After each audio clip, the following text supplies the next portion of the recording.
मनमोकळ्या वातावरणात डौलाने फडकणारा राष्ट्रीय तिरंगा ध्वज।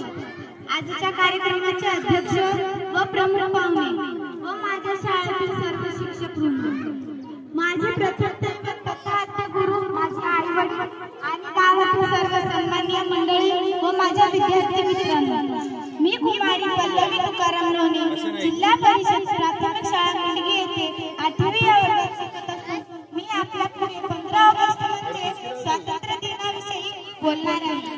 15 ऑगस्ट 1947 रोजी आपला भारत देश स्वतंत्र झाला।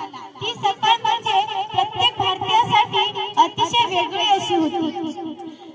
सुमारे 150 अधिक वर्ष गुलामीचे चादर ओढून बुधवार श्वासाला स्वातंत्र्याने श्वास मिळाला।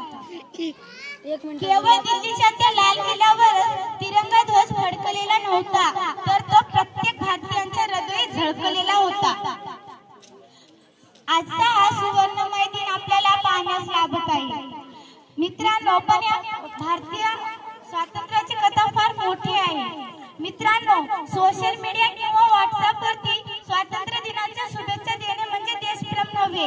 आज प्रत्येकाला वाटते की आपला भारत देश जागतिक महासत्ता बनला पाहिजे। तर मित्रांनो, आपला भारत देश पैशाने समृद्ध नव्हे तर माणसाने समृद्ध बनला पाहिजे। जाता जाता एवढेच म्हणते की ना जीवो धर्म के नाम पर ना मरो धर्म के नाम पर, ना जीवो धर्म के नाम पर ना मरो धर्म के नाम पर, इंसानियत ही धर्म है, बस जियो वतन के नाम पर, बस जियो वतन